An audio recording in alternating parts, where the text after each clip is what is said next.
Não importa o que aconteça, parece que nada e nem ninguém vai conseguir parar o Sukuna atualmente. Será que é mesmo o roteiro ajudando ele? O julgamento da expansão de domínio do Higuruma acabou encontrando um problema bem inesperado e bem conveniente contra o Rei das Maldições. Quer saber o que tá acontecendo? Fica nesse vídeo porque eu vou te contar tudo sobre o capítulo 245 de Jujutsu Kaisen. Bora pro vídeo. E o capítulo já começa mostrando um pouco da luta entre o Hakari e a Uraume, que já ataca ele com um golpe chamado Geada Serena. E o mangá explica que a Geada Serena é o âmago da técnica de formação de gelo e atinge o alvo com energia amaldiçoada em estado de super resfriamento, o que basicamente significa que os poderes da Uraume não consistem em controlar o gelo, mas sim controlar o frio, e dessa forma congelar os outros. E o ataque dela acaba pegando de raspão no Hakari e consegue congelar uma parte do corpo dele. A Uraume aproveita essa oportunidade e quebra aquele pedaço do gelo para dessa forma arrancar junto o braço do Hakari. Com ele sem o braço, a Uraume acaba tentando finalizar com outro ataque de gelo, mas o Hakari acaba recuperando o braço que ele tinha perdido porque ele está no seu estado de jackpot. Com isso ele se defende esmagando ela contra o chão e atravessando um prédio. A Uraume inclusive chega a comentar que a velocidade de regeneração dele é incomum e que nesse quesito pelo menos ele supera tanto o Gojo quanto o Sukuna. Ela acerta mais um ataque que acaba rasgando as costelas dele, mas o Hakari se recupera de novo e vai pra cima dela. E aqui nós temos uma demonstração impressionante e quase hilária do Hakari, onde ele dá um chute na Uraume, ela defende, congela a perna dele e arranca a perna, mas então ele regenera a perna e acerta ela com um chute com essa perna que está sendo criada agora. E esse chute foi tão forte que mandou ela voando, atravessando vários prédios, mas então ela volta e fala que os feiticeiros modernos creem que ser forte reside no desejo de serem mais humanos, e que eles se esforçam para não destruir nada para manter a sua humanidade, enquanto possuem poderes sobre-humanos. No entanto, essa humanidade é a própria fraqueza de quem teme a solidão. Então ela usa suas habilidades de frio para congelar os encanamentos na região e quebrar eles para fazer vazar água em todo lugar. E ela fala que o Hakari não é como os outros, então ela mudou de opinião. Ela não vai ver ele como um humano e vai esmagar ele com toda a força. E aqui a cena da luta deles é cortada, mas isso que nós vimos nesse capítulo levanta mais boas possibilidades. O fato do poder da Uraume consistir na verdade em congelar as coisas com o próprio frio e então manipular o gelo torna ela muito mais perigosa, ainda mais na situação atual onde tem água vazando para todos os lados e ela pode usar isso como uma arma contra o Hakari. Afinal, o estado de jackpot do Hakari não vai durar para sempre. Quando acabar ele vai ter que fazer sua expansão de domínio de novo e esperar um tempo até conseguir outro jackpot. E pelo rumo que a luta tem tomado até agora, a Uraume tem uma boa possibilidade de conseguir dilacerar o Hakari enquanto ele está no seu estado normal. Provavelmente ela vai continuar enfrentando o Hakari de forma normal até o efeito do jackpot dele acabar. E quando isso acontecer, ele vai ter que de novo criar uma expansão de domínio e aí ela provavelmente vai liberar dela e eles vão ter uma batalha de expansões. Mas então nós voltamos para a expansão de domínio do Higuruma, onde Sukuna está sendo julgado. E o Higuruma explica que o Itadori não matou ninguém, a confissão dele no segundo julgamento foi falsa, motivado por um grande senso de responsabilidade, que o verdadeiro culpado era o Sukuna. E o Higuruma começa a explicar como a expansão dele funciona para o Sukuna, enquanto ele observa que a prova que ele recebeu de novo é a prova referente ao fato do Sukuna estar dentro do corpo do Itadori durante o massacre. Enquanto isso, ele analisa a situação e percebe que, dependendo da forma como o Sukuna se defendeu, o pior caso que pode acontecer é ele ter uma pena reduzida por alegar incapacidade mental. Mas o Sukuna acaba interrompendo o Higuruma e fala que ele já ouviu as regras desse domínio e que ele só quer saber da espada, e que para ele não importa o que ele fez e nem quando ele fez. Então o Sukuna fala para acabarem logo com isso e o juiz Shikigami da expansão do Higuruma declara o Sukuna culpado e aplica nele as sanções de confiscar e pena de morte. Dessa forma, ao saírem do domínio, o Higuruma consegue a sua espada do carrasco e ele analisa que o Sukuna provavelmente perdeu o recurso das 10 sombras durante a luta contra o Gojo e que a chance do confiscar ter se adaptado ao santuário é alta. E assim, no estado onde o Sukuna não pode usar sua técnica amaldiçoada e ele tá carregando uma espada que tem efeito de morte garantida, é uma oportunidade perfeita para vencer. Com isso, outros feiticeiros também vêm para ajudar na luta contra o Sukuna. Mas com isso, tanto o próprio Sukuna quanto o Higuruma percebem que a oportunidade de vitória que os feiticeiros tinham na verdade era falsa. Então o Sukuna dispara os cortes dele contra o Higuruma, mas o Kusakabe se mete no meio e aparentemente usou seu domínio simples para diminuir o dano dos cortes. Então nós vemos que o o Higuruma percebeu é que se o alvo estiver portando uma ferramenta amaldiçoada, o confiscar vai ser aplicado na ferramenta e não na técnica do alvo. E de começo isso pode até parecer o roteiro favorecendo a Sukuna, já que essa regra apareceu literalmente na última página do capítulo e isso que impediu ele de perder sua técnica. Porém, na verdade faz bastante sentido, já que de começo o Higuruma explicou que o que a técnica dele confisca é a técnica amaldiçoada do alvo. Porém, no caso do Itadori, que não tinha uma técnica amaldiçoada, o que o julgamento do Higuruma confiscou foi a energia amaldiçoada dele. Ou seja, o confisco dele não se aplica obrigatoriamente à sua técnica, mas sim a uma vantagem que você tenha no quesito combate Jujutsu. Então faz sentido que um alvo que esteja carregando um objeto amaldiçoado, na verdade, perca esse objeto. Afinal, o mais comum é que as pessoas tenham energia amaldiçoada, acima disso é que elas tenham algum tipo de técnica, e mais acima disso é que elas carreguem tem algum tipo de ferramenta amaldiçoada. E existe esse padrão na expansão do Higuruma que ele sempre vai tirar uma vantagem que o alvo tenha, é sempre menos uma capacidade. Então faz sentido que no caso de alguém que esteja carregando uma ferramenta amaldiçoada, ele perca a ferramenta. Porém, apesar de fazer sentido, convenhamos que foi muito conveniente o próprio Higuruma só perceber isso depois do julgamento, já que mesmo que ele nunca tivesse visto a técnica dele funcionando assim, ele deveria pelo menos ter uma noção dessa possibilidade, já que a técnica é dele. E o mangá já reforçou tantas vezes o quão talentoso ele é e inteligente,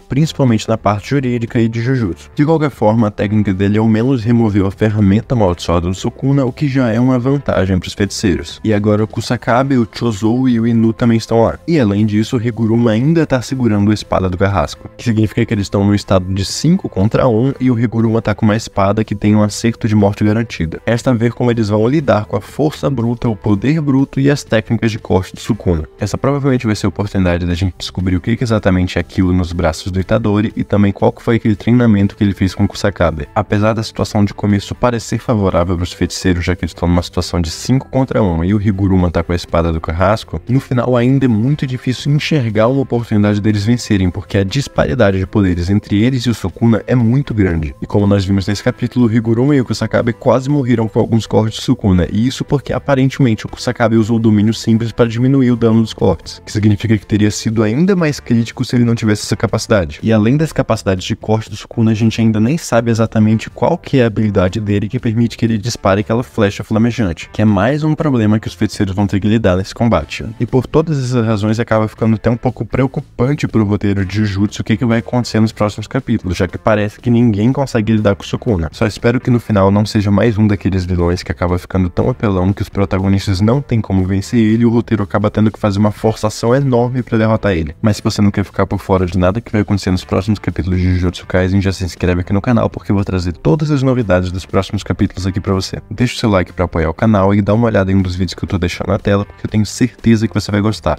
Pela sua atenção, muito obrigado e eu te vejo na próxima.